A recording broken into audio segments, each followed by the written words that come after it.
अस्सलाम वालेकुम। अच्छा बेटा, लास्ट टॉपिक आपने हमें पढ़ा था पीरियोडिक टेबल के बारे में कि किस तरह से हमारे एलिमेंट्स जो हैं उनको डिस्ट्रीब्यूट किया गया इनटू ग्रुप्स एंड पीरियड्स, और उसको हमने क्या नाम दे दिया, पीरियोडिक टेबल का। आज का जो आपका टॉपिक है वो एटॉमिक साइज़ या फिर एटॉमिक रेडियस के बारे में है। अच्छा, अब देखो, एटम जो है उसका अगर हमने स्ट्रक्चर फाइंड करना हो तो हमें उसकी कोई वेल डिफाइंड बाउंड्रीज़ बाहर की तरफ नज़र नहीं आती, तो इसलिए मोस्टली यही कंसिडर किया जाता है कि एटम का जो स्ट्रक्चर है या जो उसकी शेप है वो क्या है, स्फेरिकल शेप है। अब स्फेरिकल शेप का मतलब क्या होता है कि जैसे आप बॉल जो है बॉल के साथ खेलते हो, उसकी शेप क्या होती है, गोल सी शेप होती है जिसको हम स्फीयर कहते हैं। तो उसी स्फीयर को ही हम कंसिडर करते हैं कि एटम का स्ट्रक्चर जो है वो भी क्या है, स्फेरिकल स्ट्रक्चर है। अच्छा, अब अगर आपको कोई कह दे कि आप किसी भी एक एटम का स्ट्रक्चर हमें बता दें कि कितना है या फिर उसका एटॉमिक रेडियस कितना है, तो आप उसकी डेफिनेशन आपसे पूछ ले कि व्हाट इज़ एटॉमिक रेडियस या व्हाट इज़ एटॉमिक रेडियाई। अब उसकी डेफिनेशन क्या है कि half of the distance between the nuclei of two bonded atoms is referred as atomic radius. कि किसी भी दो बॉन्डेड एटम्स, यहाँ पे आपको ये जो डायग्राम नज़र आ रही है इसमें ये देखें, दो एटम्स हैं जो आपस में कंबाइन हुए हैं, दोनों ने आपस में बॉन्डिंग की हुई है। इन दोनों एटम्स के जो न्यूक्लियसिस हैं, मतलब इसका यहाँ पे सेंटर में न्यूक्लियस है और ये दूसरे एटम का यहाँ सेंटर में न्यूक्लियस है।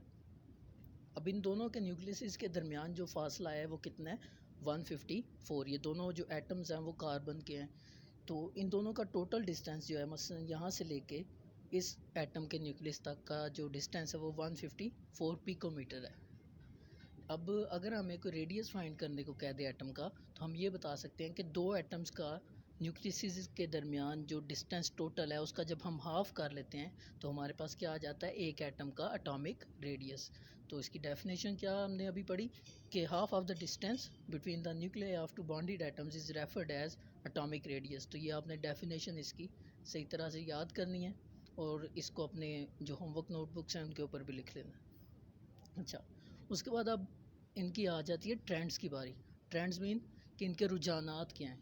अब रुझान क्या होता है, मसलन जैसे आप लोग तो वही समझ रहे होगे, जो आजकल पैंट का स्टाइल ये है कि वो नीचे से बैगी पैंट्स पहननी है, तो वो एक ट्रेंड होता है। इसी तरह जो हमारे केमिस्ट्री है ना, इसके अंदर डिफरेंट चीज़ों के ट्रेंड्स होते हैं, मसलन एटॉमिक साइज़ का या एटॉमिक रेडियस का ट्रेंड, या उसके अलावा जो आयनाइजेशन एनर्जी, वो बाद के टॉपिक्स हैं, उसका ट्रेंड पढ़ना है हमने। उसके बाद फिर इलेक्ट्रॉन एफिनिटी का ट्रेंड पढ़ना है। उसके बाद और भी चीज़ों के ट्रेंड्स पढ़ने हैं। अभी जो हमारा आज का ट्रेंड है वो हमने किसका पढ़ना है, एटॉमिक रेडियस या फिर एटॉमिक साइज़ का ट्रेंड पढ़ना है हमने।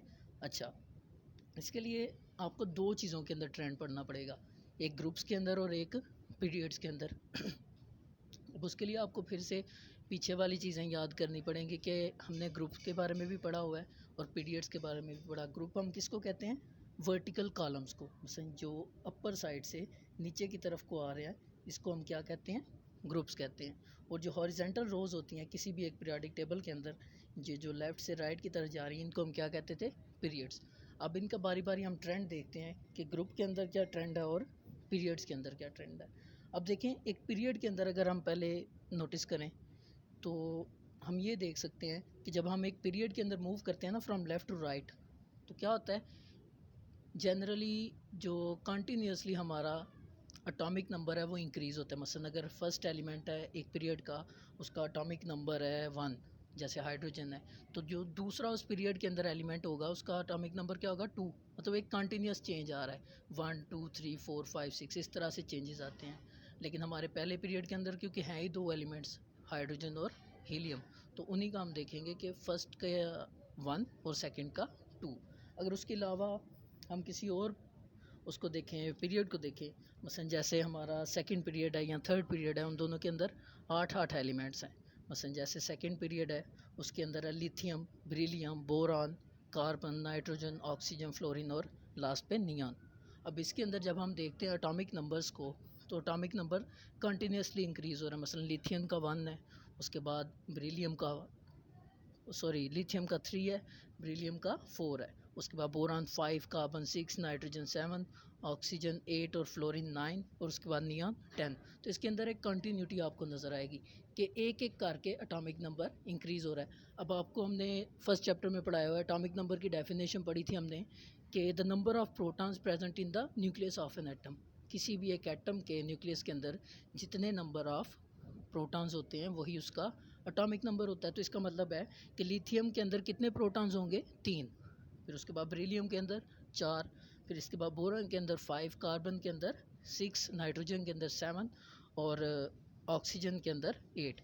तो इनके अंदर कंटिन्यूसली प्रोटॉन इंक्रीज़ हो रहा है। अब देखें, आपको एक और चीज़ मैंने बताई थी पहले कि जब किसी भी चीज़ के अंदर, ये जो एटम की हम बात कर रहे हैं, तो एटम के अंदर जो पॉजिटिव चार्जेस हैं जब वो इंक्रीज़ होते हैं तो न्यूक्लियर चार्ज भी इंक्रीज़ हो जाता है। न्यूक्लियर चार्ज क्या होता है कि जो न्यूक्लियस जिस फोर्स ऑफ अट्रैक्शन की वजह से जितने भी इलेक्ट्रॉन्स उसके इर्द गिर्द घूम रहे हैं उनको अपनी तरफ अट्रैक्ट करके रखता है, उसको हम क्या कहते हैं, न्यूक्लियर चार्ज। अब वो न्यूक्लियर चार्ज जो है वो इंक्रीज़ हो रहा है ग्रेजुअली। जब हम एक पीरियड के अंदर मूव करते हैं तो due to increase in number of protons हमारा न्यूक्लियर चार्ज भी क्या हो रहा है, इंक्रीज़ हो रहा है। अब इसके इंक्रीज़ की वजह से क्या होता है कि हमारा जो एटम है उसका स्ट्रक्चर थोड़ा सा श्रिंक हो जाता है। मसलन देखें ना, अगर हम ये वाला पीरियड देखें तो इसमें जो हमारा फर्स्ट एलिमेंट है उसके आखिरी शेल में एक इलेक्ट्रॉन है।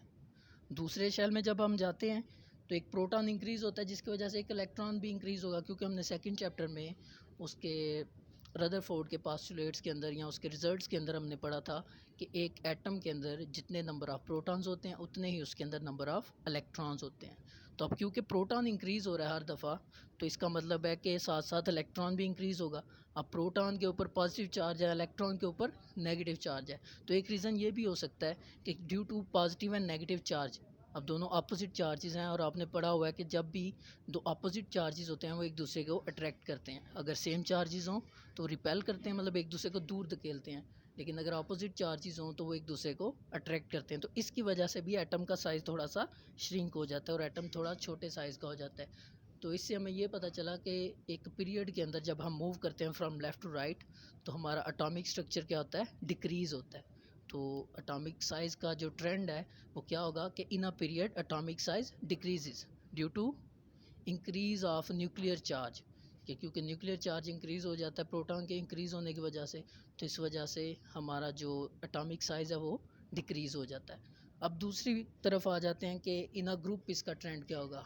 अब देखें, ग्रुप्स का आपको पहले बताया था कि फ्रॉम टॉप टू बॉटम हम एक ग्रुप को स्टडी करते हैं, मसलन ऊपर से नीचे की तरफ, इसको हम क्या कहते हैं, एक ग्रुप की शक्ल अख्तियार की हुई है हमारे किसी भी एलिमेंट ने। अच्छा, अब एक ग्रुप के अंदर अगर ट्रेंड देखें तो आप ये नोटिस करें कि ये जो मैंने आपके सामने डायग्राम अभी रखी हुई है, तो इसमें फर्स्ट जो एलिमेंट है उसके बाहर सिर्फ और सिर्फ न्यूक्लियस के एक शेल है। जो सेकंड एटम है या सेकंड एलिमेंट है उसके जो न्यूक्लियस है उसके गिर्द 2 शेल्स हैं। इसी तरह जो थर्ड है उसके गिर्द 3 शेल्स हैं। इसका मतलब है डाउन द ग्रुप जैसे जैसे हम नीचे की तरफ मूव करते हैं तो शेल इंक्रीज़ होता है। अब इस शेल के इंक्रीज़ होने की वजह से क्या होगा, एटम का साइज़ हमें बड़ा लगेगा। तो इसका मतलब है down the group atomic size increases, और इसके इंक्रीज़ की वजह क्या है, increase of an electronic shell, कि हर दफ़ा एक शेल बढ़ने से हमारा atomic size down the group क्या हो जाता है, इंक्रीज़ हो जाता है। अच्छा, अब लास्ट पे आ गया इसका trend for transition element. Transition elements आपको लास्ट लेक्चर में बताया था कि जो डी और एफ ब्लॉक के एलिमेंट्स हैं उनको हम ट्रांजिशन एलिमेंट्स या फिर ट्रांजिशन मेटल्स भी कहते हैं। अब ट्रांजिशन मेटल्स की अगर आपने निशानी देखनी है तो आप ये समझ लो कि कोई भी ऐसे एलिमेंट जो एक नॉर्मल बिहेवियर से डिफरेंट बिहेवियर शो करते हैं वो क्या होंगे, ट्रांजिशन एलिमेंट्स होंगे या फिर ट्रांजिशन मेटल्स होंगे। अब इनके ट्रेंड भी थोड़ा सा चेंज है। ये देखें कि जब हम ट्रेंड पढ़ते हैं एटॉमिक साइज़ का ट्रांजिशन एलिमेंट्स के लिए तो इसके अंदर थोड़ी सी वेरिएशन आ जाती है। वो वेरिएशन किधर आती है, एक पीरियड के अंदर, कि जब हम मूव करते हैं फ्रॉम एक किसी भी एक पीरियड से स्टार्ट कर लेते हैं कि जैसे ये potassium, calcium, caesium, titanium, vanadium, chromium वगैरह हैं, तो इनके अंदर अगर हम पीरियड के अंदर जब मूव करते हैं ना तो स्लाइट वेरिएशन ये मिलती है कि नॉर्मली क्या होना चाहिए कि एक एटॉमिक साइज़ को पीरियड के अंदर डिक्रीज़ होना चाहिए। जब शुरू के एलिमेंट्स हैं, जब हम पीरियड नंबर 4 की बात करें तो पोटेशियम और कैल्शियम है, वो नॉर्मल बिहेवियर शो करते हैं। मसलन पोटेशियम के बाद जब कैल्शियम आता है तो एटॉमिक साइज़ डिक्रीज़ हो जाता है। लेकिन जैसे ही हम 2-3 एलिमेंट्स आगे जाते हैं तो आगे क्या आता है, ट्रांजिशन एलिमेंट स्टार्ट हो गए हैं। तो ट्रांजिशन एलिमेंट्स क्या करते हैं, थोड़ा डिफरेंट बिहेवियर शो करते हैं। मसलन उसके अंदर क्या होगा कि नॉर्मली हमारे एटॉमिक साइज़ को एक पीरियड के अंदर डिक्रीज़ होना चाहिए, लेकिन जब आगे ट्रांजिशन एलिमेंट्स आ जाते हैं तो वो बजाय इसके कि अपना साइज़ छोटा करें, उनका साइज़ हमें क्या नज़र आता है, ग्रेटर नज़र आना स्टार्ट हो जाता है। तो इसी को हम कहते हैं कि स्लाइड वेरिएशन है फॉर ट्रांजिशन एलिमेंट्स। जब हम ट्रांजिशन एलिमेंट्स का ट्रेंड पढ़ते हैं पीरियड के अंदर तो उनके अंदर थोड़ी सी वेरिएशन ये आ जाती है कि शुरू में ट्रांजिशन एलिमेंट्स का जो ट्रेंड है वो बिल्कुल वही है जो नॉर्मल एलिमेंट्स का, मींस के वो डिक्रीज़ होता है। लेकिन जैसे हम थोड़ा सा आगे जाते हैं तो दोबारा से इंक्रीज़ आना उनके अंदर स्टार्ट हो जाता है, उनके साइज़ के अंदर इंक्रीज़ आना स्टार्ट हो जाता है। इसी वजह से हम इनको ट्रांजिशन एलिमेंट्स कहते हैं। अच्छा, आपको एक दफ़ा मैं दोबारा सारा सा रिपीट करवा देता हूँ कि एटॉमिक साइज़ के बारे में आज हमने पढ़ा है कि एटॉमिक साइज़ क्या होता है कि half of the distance between the nuclear of two bonded atom. दो बॉन्डेड एटम्स के जो न्यूक्लियसिस हैं उनके दरमियानी फासले का अगर हम हाफ़ कर दें तो वो हमारे पास एटॉमिक रेडियस आ जाता है। उसके बाद हमने इसके ट्रेंड्स देखे इन ग्रुप्स एंड पीरियड्स। ग्रुप के अंदर क्या होता है, इंक्रीज़ होता है, और एक पीरियड के अंदर डिक्रीज़ होता है।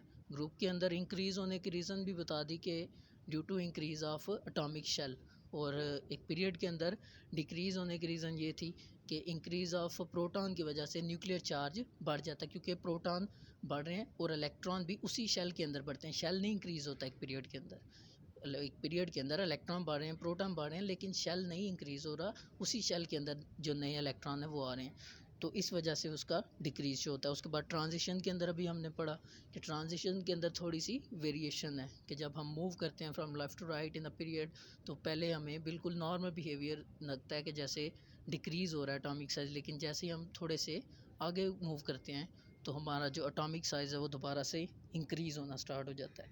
अब इसके अंदर से क्वेश्चंस क्या क्या आ सकते हैं आपको, कि आपसे पहले तो डेफिनेशन पूछी जा सकती है कि डिफ़ाइन एटॉमिक रेडियस या फिर एटॉमिक रेडियाई। उसके अलावा इसमें पूछा जा सकता है आपसे कि write trend of atomic size in groups और write trends of atomic size in periods. उसके अलावा अगर रीजनिंग क्वेश्चन की बात करें तो रीजनिंग क्वेश्चन आपसे इस तरह से वो पूछ सकते हैं कि आपको बोलेंगे कि write the why atomic radius increase in a group, या फिर why atomic radius decrease in a period. तो ये क्वेश्चंस मैंने आपको लिख दिए हैं, ये मैं आपको वैसे भी पिक सेंड कर दूंगा तो आप ग्रुप में देख लीजिएगा।